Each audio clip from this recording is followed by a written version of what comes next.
Prepare for A Rood Awakening.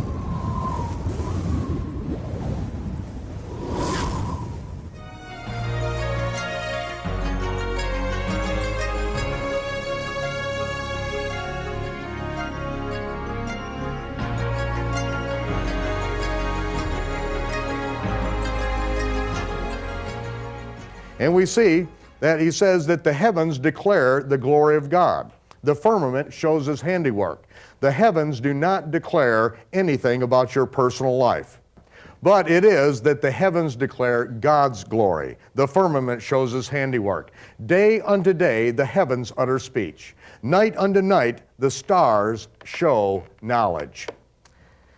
There is no speech nor language where their voice is not heard. Their line has gone out through the earth, and their words to the end of the world. And even to this very day, there is not a language that the stars still do not maintain their ancient Hebrew descriptions. And that, when we go back to the ancient Hebrew names, we see how God has told the end from the beginning. Now, as it says in Revelation chapter 12 and verse 1, it says, "There appeared a great sign in heaven." This is where we see God told the end from the beginning, Revelation from Genesis. And here, as he put the sun, moon, stars in their courses for signs, Revelation 12:1 speaks of the great sign in the heavens, a woman. In the Hebrew, the name of this constellation is Betula. Not just woman, but Betula, which means virgin. What is this constellation called in Latin? Virgo, which means virgin. Betula was clothed with the sun, and the moon under her feet, and upon her head a crown of 12 stars. She, laboring, travailing in birth, was about to be delivered, and she brought forth a man-child who was to rule all nations with a rod of iron. We see that in the hand of Betula, it is described and drawn as 5 branches, but there are not 5 stars there. There are 5 branches. Why? Because the name of the star in her left hand is Tzemach. And the word Tzemach is used in the Hebrew scriptures by the prophets 5 times. And each time the word Tzemach was translated as branch into the English, and it's translated with a capital B, because the translators knew that every time Tzemach is used, it is referring to the Messiah as the righteous branch, the offspring of the promised one. And so it is that we have 5 gospels which then detail how the Messiah comes as the righteous branch. And we'll see that a little bit later, where Matthew, Mark, Luke, and John show the Messiah as he comes as a suffering servant, the righteous branch, fulfilling 4 details of his ministry. And then in the book of Revelation, which is the 5th gospel, good news that the Messiah reigns and rules with a rod of iron as the righteous judge. But we see that on this particular sign that is given on this date, the date is Tishri 1 of 3999. Tishri 1 is when the first sliver of the new moon appears beneath the feet of Betula. And what happened in this particular year is this is 15 days before the birth of the Messiah on Tishri 15, the Feast of Tabernacles. Now, what is happening here is we remember that according to God's reckoning of time, that Tishri 1 is the day of trumpets. It's the day of announcements. And just as the sun is setting and Betula is still clothed with the sun, and the first sliver of the new moon appears beneath the feet of Betula. But above her head is a crown of 12 stars. The constellation that is immediately above the head of Betula is the constellation, not Leo the lion, but Ariel, the lion of the tribe of Judah. And the lion of the tribe of Judah has a star between his feet, and the star is called Hamalek, which is the king. In Latin it is called Regulus, which means the regal one or the king. Now we remember when Jacob prophesied over his son Judah, he said that the scepter or the rulership, the kingship, the dominion shall not depart from between the feet of Judah until Messiah comes. What he was referring to was what was already written in the stars, that that star between the feet of the Lion of the tribe of Judah is the Hamalek, the king that will not depart till Messiah comes. And at Tishri 1, 3999, with now just 18 months left in the fourth millennium, in which the Messiah was expected to come, that's when the trumpets blew on top of Mount Moreh-Yah. On the Temple Mount, the trumpets blew announcing the day of Yom Teruah, the high Sabbath of the Feast of Trumpets, and at that moment, that is when the planet Jupiter, which in the Hebrew is Hatzedek, the righteous, came into conjunction with the star Hamalek. And that was the announcement of the birth of the righteous king, the Lion of the tribe of Judah. That was a sign that the Chaldean astronomers searched the heavens for 500 years, waiting for the birth of the Messiah. The Chaldean astronomers who were under the training of Daniel and under his rulership for over 60 years of Daniel's life. So it was that Daniel and his companions were not only brilliant men, not only schooled in all of the wisdom of Israel, but now Daniel receives revelation from God, and he is able to interpret Nebuchadnezzar's dream that God gives to Nebuchadnezzar.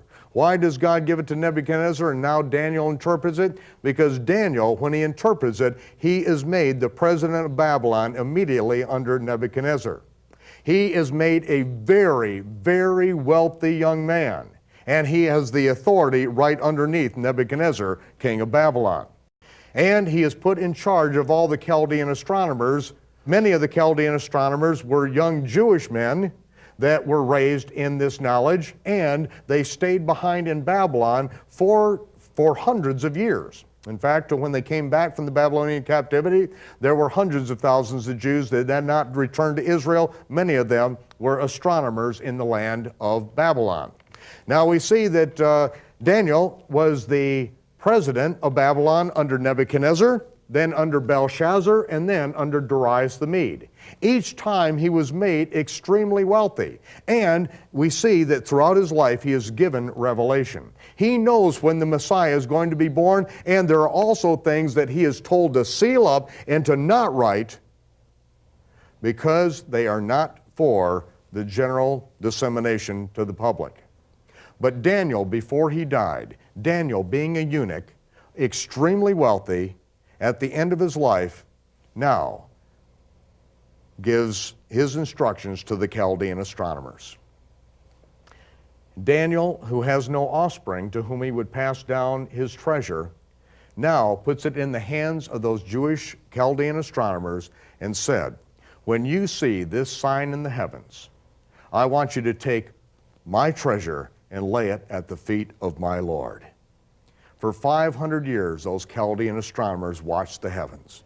And when they saw that sign, well, the announcement of the birth of the righteous king, the Lion of the tribe of Judah, they took Daniel's treasure and they moved in a caravan, and from Babylon, it took them months to get all the way to Jerusalem. And when they got there, they came to the capital of the land, and they went in and said, we have come to worship he who was born King of the Jews. Herod was shaken by this. He called them in privately and inquired about what they had seen and what the time frame was. And when he had done that, he then called the scribes there in Jerusalem, the Torah teachers, and said, where will the Messiah be born? And they said, he'll be born in Bethlehem, the house of bread, just on the next hillside, away from Jerusalem. If you're on the Temple Mount, you look up at the next hillside to the south, there's Bethlehem. And then Herod sent them to Bethlehem, and he said, when you find the child, tell me, and so that I can go worship him as well. When they got out to Bethlehem, then the Chaldean astronomers were warned of the Lord in a vision. And the angel said, depart a different way, that Herod will attempt to kill the child. And so they left in another direction. But they laid at the feet of the Messiah Daniel's treasure that night. Now in that night, that is when Joseph was warned by an angel and said that Herod was going to attempt to kill the child and that he was to flee into Egypt. Now we know that months earlier, on the 40th day, when it came the time when they were to go to the temple and redeem the child and present an offering before the Lord, the Torah says that you are to present and offer a male lamb of the first year. And that was the price of the redemption of the firstborn male child. But they didn't do that. They offered 2 pigeons. Why? Because the Torah says if you can't afford a lamb, which are very plentiful, but if you can't afford it, you can bring 2 young pigeons. Miriam and Joseph couldn't afford even a lamb to redeem the Son of God as an offering for the awesome blessing that they have of raising the Son of God in their care. They can't afford it. But the very night that the angel tells them that they need to flee into Egypt, a treasure arrived that had taken 500 years to get there. The very night that they needed to flee, they had a treasure that they could then, at that very moment, pick up. They could move into Egypt. They could stay there. Now they could come back into their own land. They could then set up housekeeping up in Nazareth because God's provision had been there, but it took 500 years to get there. That is how our God works. At the last minute, He comes through with the deliverance. And if we are doing what He is asking us to do, and if we are in His will, then we don't have to worry about the provision. Because if it has taken 500 years to set it aside, it will have been done 500 years ago so that you will have what you need for this time. This is how our God works, and this is how we are to walk in this time. In everything, give thanks, because God's provision is there each step of the way. Michael Rood will return with some closing thoughts in just a moment. This teaching on the treasure of the Chaldean astronomers is based on an understanding of the history of the Babylonian captivity, which is scattered through several books of the Older Testament as well as other historical sources. You can search for an entire lifetime and never find a verse that says Daniel set aside the treasure for the Messiah. But after 30 years of searching the scriptures, the pieces of the puzzle finally fit together, forming a picture that is in harmony with all of the extant evidence. I hope that this inspires your confidence in our Creator, who continues to reach through time to direct the destiny of individuals who are called by Him and who respond with, "Here am I, send me." We invite you to join us again next time for Episode 6 in the 26-part series on the Prophecies and the Feast of the Lord. We are living in God's universe. This is Michael Rood from Jerusalem, bidding you shalom, peace. And I'll see you when the smoke clears.